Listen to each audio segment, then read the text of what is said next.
Nusantara, where legends are born. To the roar of the stadium, hearts are sworn. Siapa yang menyangka kalau di laga melawan Jepang kemarin penuh sekali kejutan-kejutan tak terduga. Mulai dari fans timnas yang membuat koreo super joss meriahnya, hingga oleh Romani yang datang langsung menyaksikan match tersebut. Bahkan terbaru, El Bimbang itu sudah bertemu dengan Pak Erick Thohir, di mana artinya tinggal menunggu waktu yang tepat bagi Bang Oleh untuk melakukan sumpah WNI. Di sisi lain, melihat manuver satset dari PSSI membuat calon lawan timnas macam Arab Saudi, Cina hingga Bahrain merasa was-was sekaligus kagum dengan apa yang dilakukan oleh Pak Erick Thohir.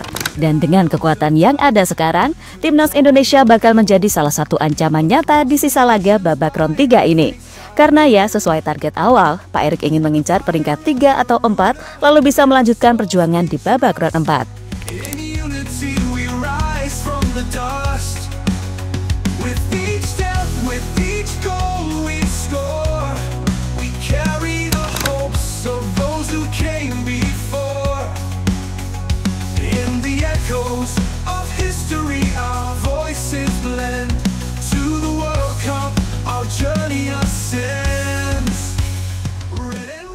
Kekalahan atas Jepang kemarin harus segera kita lupakan, karena bagaimanapun kita masih punya 5 laga sisa di babak round 3 ini. Dan dalam 5 laga ini tentunya harus bisa dimanfaatkan dengan sebaik-baiknya oleh Coach Shin jika ingin tetap bisa menjaga asa lolos ke Piala Dunia 2026. Setidaknya bisa meraih target yang ditetapkan oleh Pak Erick, yakni dengan mengamankan peringkat 3 atau 4 klasemen akhir lalu melanjutkan perjuangan mereka di babak round 4. Sementara itu, untuk terus menjaga asa untuk tetap bisa bersaing di sisa laga babak round 3 ini, tentunya Pak Erick gak mau tinggal diam. Setelah mendapatkan Kevin Dix dan baru saja menjalani laga debutnya kemarin, Pak Erick ini emang ingin sekali melihat timnas Indonesia bermain di Piala Dunia. Dan kejutan demi kejutan diberikan pada laga melawan Jepang kemarin. Dan siapa yang menyangka kalau oleh Romani sosok striker yang diidam-idamkan selama ini datang langsung menyaksikan match tersebut. Bahkan terbaru, Oleh dan Pak Erick Thohir telah bertemu dan tinggal menunggu hari yang tepat aja untuk melakukan sumpah WNI.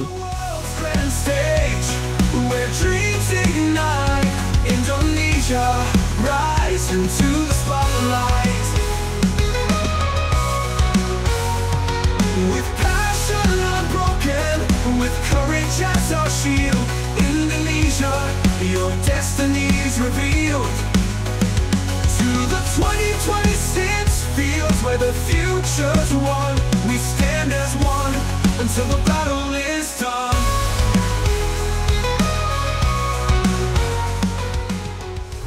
Ya, kerja keras Pak Erick selama ini benar-benar harus kita apresiasi sebesar-besarnya. Coba deh bayangin, apakah ada ketua federasi yang sebegitu detailnya memperhatikan timnas sampai segitunya?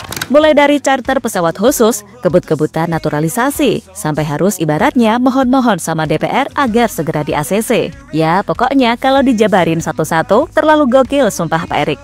Maka dari itu wajar jika beliau nguntap-nguntap di ruang ganti dan kelihatan jelas kok dari gestur beliau. Yang ya kecewa, ya marah, ya sedih.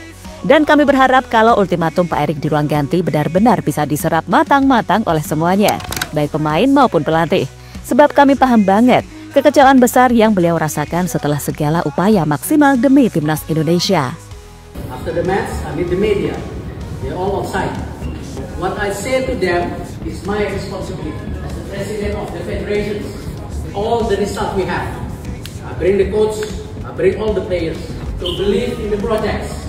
The question, do you all still believe in this project? Do you still believe on me as a leader? Yes. Because otherwise, I'm willing to step down. I'm willing to stepping down as the president of Indonesian Football Federation because it's my responsibility. So we're still together. Yes. We have 5 matches, 3 homes, 2 away. We need 9 points to be number 3 or number 4, even number 4. So tonight, I want every individual in this room to review what went wrong. If you want to be, stay as a team. Di sisi lain, melihat perjuangan yang dilakukan oleh Pak Erick Thohir dalam membangun timnas Indonesia ke arah yang lebih baik, jelas membuat negara-negara pesaing, terutama di grup C babak round 3, macam Cina, Arab Saudi, hingga tim penuh drama, Bahrain, makin was-was sekaligus kagum. Bagaimana nggak kagum coba? Hampir setiap bulan PSSI selalu mendapatkan pemain baru. Bahkan sosok pemain tersebut gak kaleng-kaleng. Pemain-pemain yang tentunya memiliki kualitas dan selalu menjadi andalan timnya di Liga Elit Eropa. Mulai dari Jay Itzes, Kelvin Verdong, Tom Hay, Marcel Gers, Calvin Dix, hingga yang terbaru Ole Romani. Dan dengan bergabungnya Ole Romani, skuad Garuda kini makin komplit saja. Sintayong kini gak lagi dipusingkan dengan peluang-peluang yang semestinya diselesaikan menjadi gol. Karena dalam waktu dekat ini, Indonesia akan punya sosok striker nomor 9 murni.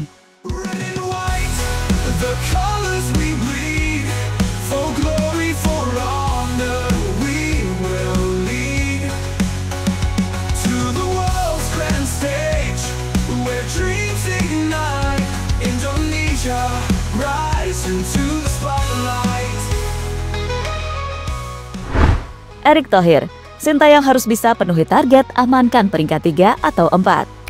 Ya, dengan semua fasilitas yang telah diberikan oleh Pak Erick Thohir, Coach Shin ini harusnya bisa memanfaatkan dengan sebaik-baiknya. Semua pemain yang dia inginkan sudah dikabulkan satu persatu oleh Pak Erick Thohir.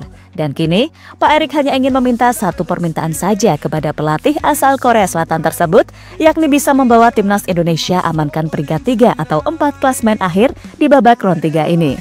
Sesuai target awal, dengan amankan peringkat 3 atau 4, peluang Indonesia ke Piala Dunia akan semakin terbuka lebar.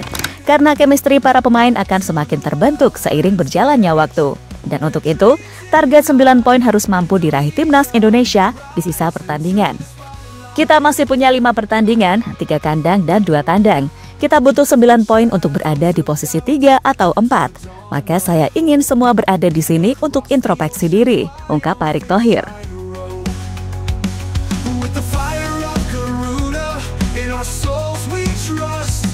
In unity we rise from the dust. With each step, with each goal we score. We carry the hopes of those who came before.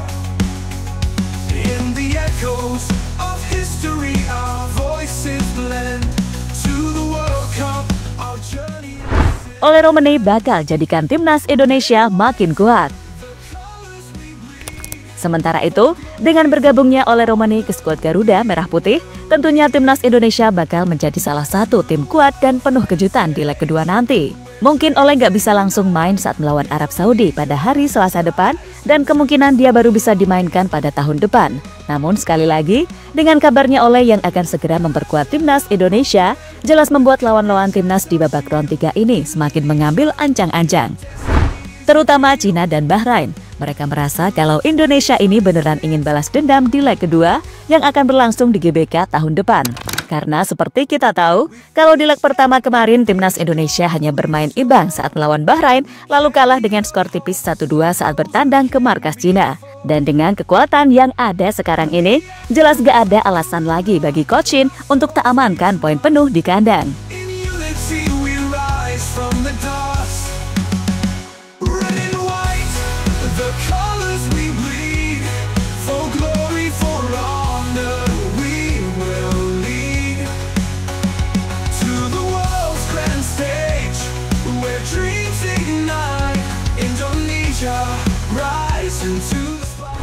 Ya, terlepas dari apapun, semoga aja di pertandingan melawan Arab Saudi, Indonesia bisa bermain lebih menyerang, lebih berani pegang bola, dan gak melulu main bertahan.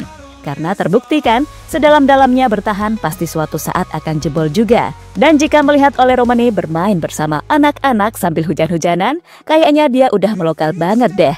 Dia juga sebenarnya sangat greget dan ingin sekali turun saat laga melawan Jepang kemarin. Karena timnas Indonesia sebenarnya banyak peluang yang bisa dimanfaatkan menjadi gol. Dan sekali lagi, semoga dengan bergabungnya Ole Romani nanti, timnas Indonesia bisa makin jos. Dan tentunya bisa lolos ke Piala Dunia. Amin.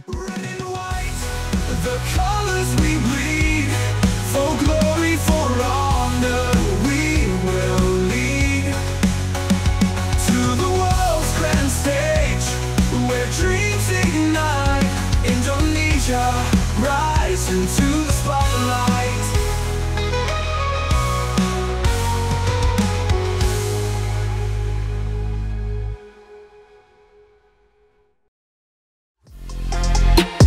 Halo, izin iklan sebentar ya guys. Jadikan ruangmu bernuansa Timnas. Temukan beragam poster dinding, sepak bola dan Timnas dengan desain menawan, kualitas premium dan harga yang tidak akan menguras kantong. Segera klik link Shopee di deskripsi video ini dan dukung Timnas dengan sepenuh hati. Mulai dari dinding rumahmu.